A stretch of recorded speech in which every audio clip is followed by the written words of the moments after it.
Welcome, Drink with James, episode 152.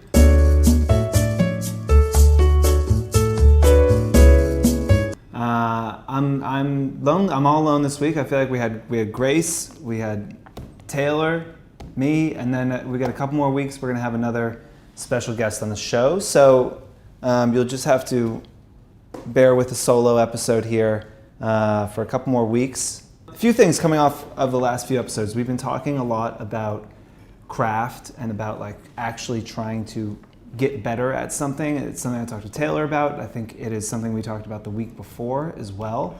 I had like a great little conversation on Instagram about this.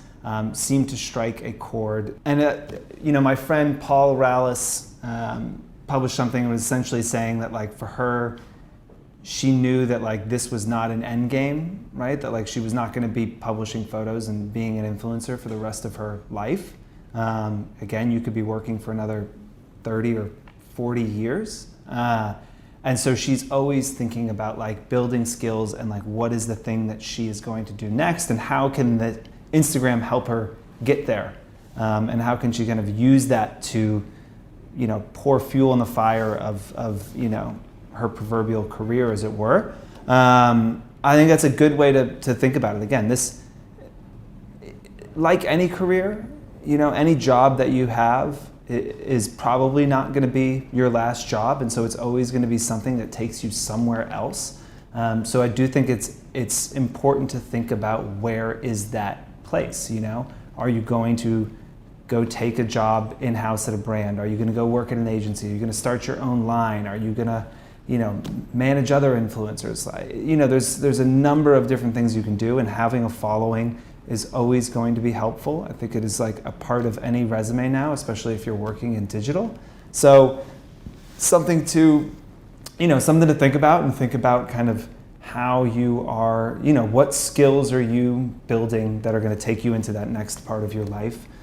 Because this is not always going to be here. And as Taylor said last week, even if Instagram continues to be as dominant as it is today, advertisers will always look to younger audiences and to younger influencers in the work that they're doing. So one day, if your business is mostly advertising supported, it could be difficult to continue to support yourself.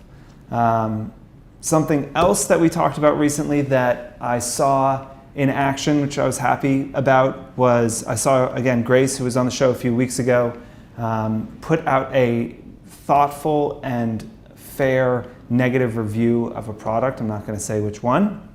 You can go to her blog and find out. But we talked about how I think it's harder for influencers to hold authenticity because they never say anything negative about any products, So everything they talk about, they're just like, I love this, I love this, I love this. And it gets a little like boring, and it gets hard to believe those people. Grace, posted a blog post about a product that she was disappointed with, a product from a company that she had, loves their other products, and wrote a really honest post on Instagram, and then also was reposting her followers who were like, I really love that product, I haven't had any problems with it. I think the point is that like, it's okay to not love everything, but I do think that if your followers see you as an authority, if you want to become an authority in some way, you're gonna have to do the kind of uncomfortable thing, which is sometimes say that, hey, this product didn't totally live up to my expectations and standards. And doing that even once a month, I think will be massively helpful for your business long term. So 2 things I saw coming out of conversations we were having on the show that I was happy to kind of see in the wild, so keep those going. Okay, questions.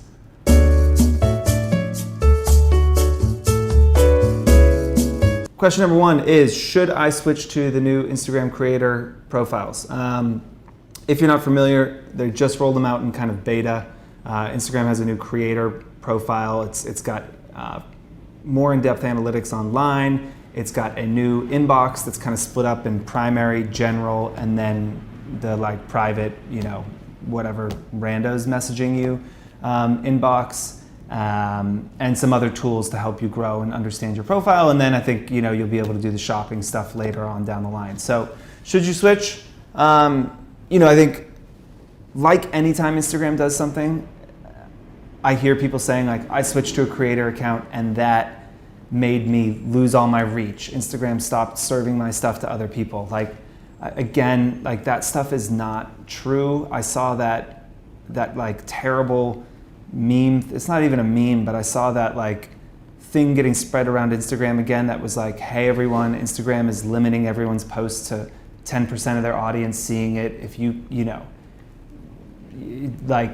like this, if you're seeing, it was some like screenshot that I've seen floating around, and like once again we'll say that like Instagram is not throttling people's not throttling views in any sort of predatory way. They're not saying, oh, everyone who's switched over to a creator profile, we're gonna just make sure that they're not reaching anyone so that they have to buy advertising to get in front of people. Like Instagram's end game is not in making money off influencers, is not getting you guys to run ads so that you have more reach. So why would they throttle how many people see your posts? They're gonna make money off you by, you selling products through like their new e-com, shopping platform. They're gonna make money off you from ads. Like there's a lot of ways for them to make money off of you. It is not in you having to buy advertising so that your posts can be seen by more of your audience. If your posts aren't being seen by your audience, it is because your audience is no longer engaged or super interested in what you have to say. And I think you have to rethink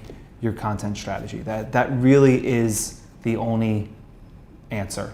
So should you switch to a creator? Right now, that's not like something you can choose to do. I think they're just, rolled it out to a small batch of people. I haven't seen a big change in my account. The new inbox, I think if you were a heavier DM user, could be nice because you can kind of keep your friends in your primary inbox and then you have a general inbox for everyone else. But you can always switch back to a business profile in your account as well. So it never hurts to try these things out and see what they have to offer. So I would say if you're into it, go for it. It is not going to change your reach numbers at all.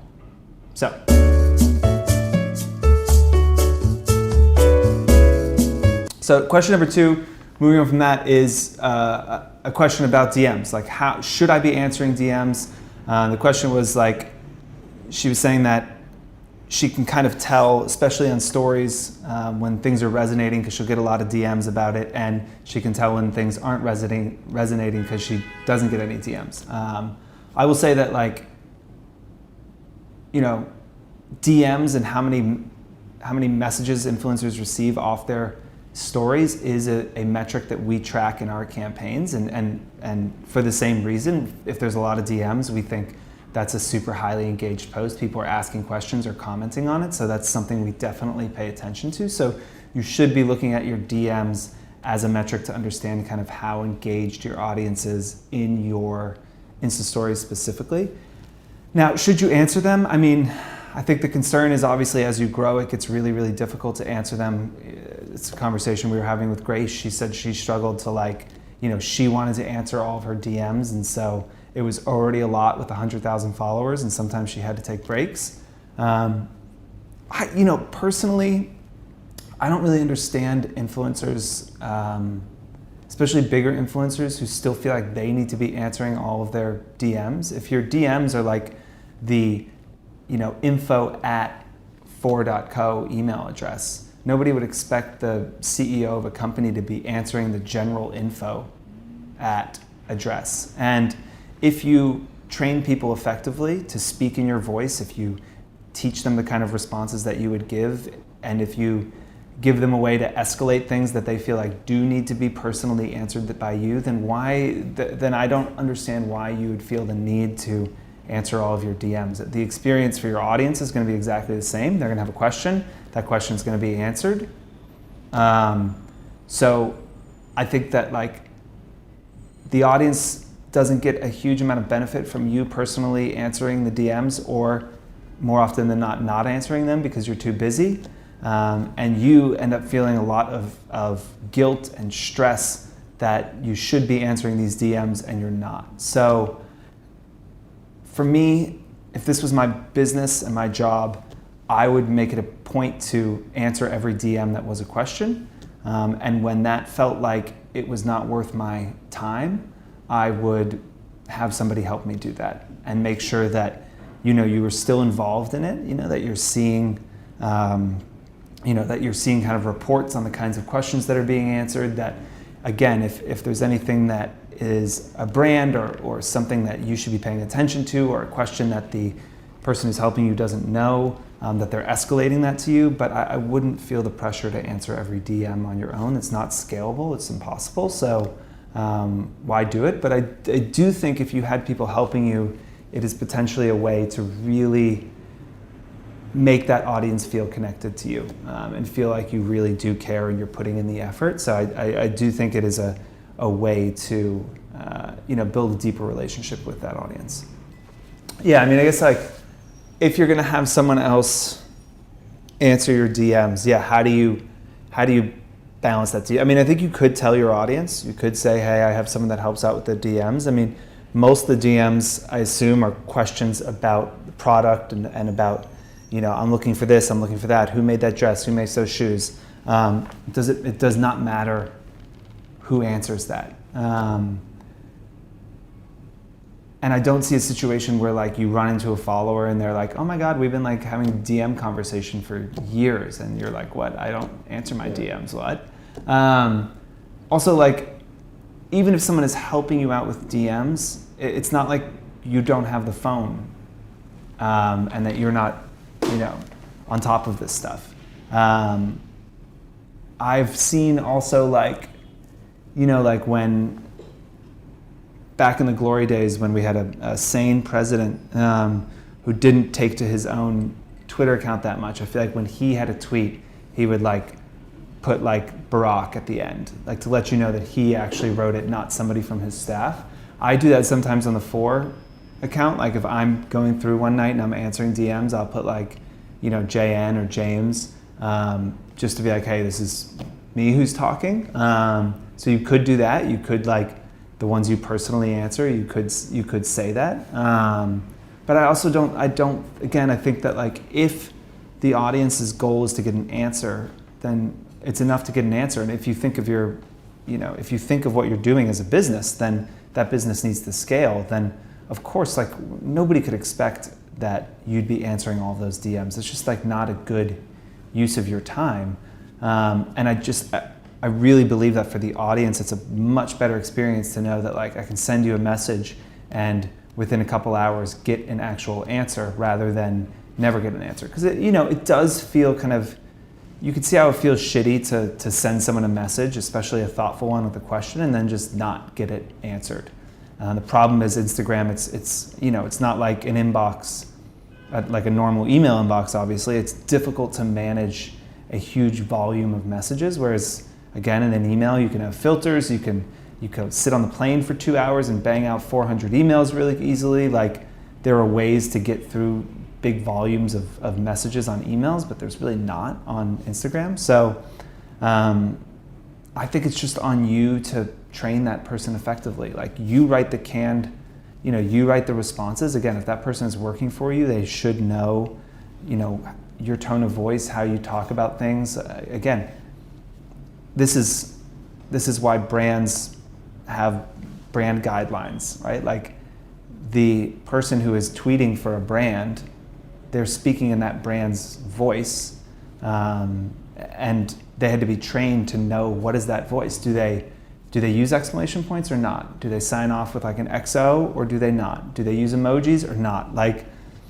this is all kind of goes into what a brand is, and I think that like it would be pretty easy to train someone to answer questions the way you do, and then again, just make sure they have a way to escalate things and say like, hey, if you get a chance today, there's 5 messages in your DM inbox that I feel like would be worth you answering. Again, I understand there's probably some complexities there because like someone else is in your account, which I think makes people nervous, rightly so. They're speaking kind of on your behalf, which can make you nervous. If you would be nervous about that, I would argue that maybe that employee isn't the right person for you. And again, like sometimes when there are big, complicated things to do,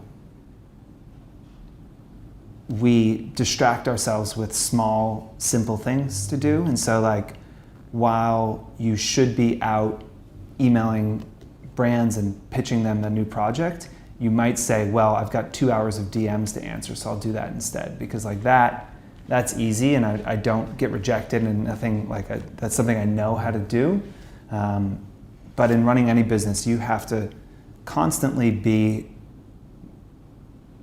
you constantly have to be growing out of the things that you're doing and growing into new things, and then finding capable people to take over the things that you left behind. I know I read that, John D. Rockefeller book, Titan, which if you ever want to read a 900-page book on John D. Rockefeller, it was excellent.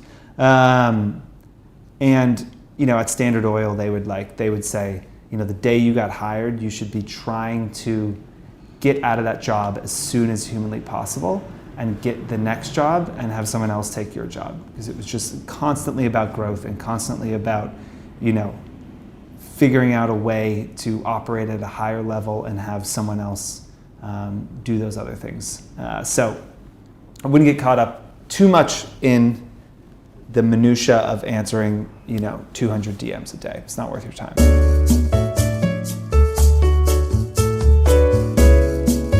Question number 3 was, do we ever work with bilingual influencers?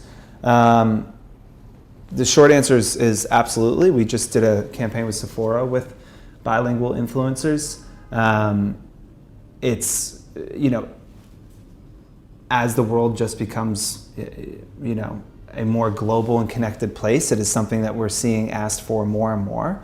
If you are bilingual, I would encourage you to, post in both languages. It doesn't have to necessarily be every post, but I do think that, having a bilingual audience is an increasingly appealing thing. And we work with bilingual influencers all the time. So I definitely I would say we probably work with bilingual influencers more than just, Spanish speakers or just French speakers or something like that. I think that's probably, partially because most of the work we do is in the US, and they want to make sure it is, they're kind of getting benefits on both sides. It would be harder for us to work with Italian who just moved over here who was bilingual, because there's not a huge population in America that's just Italian speakers.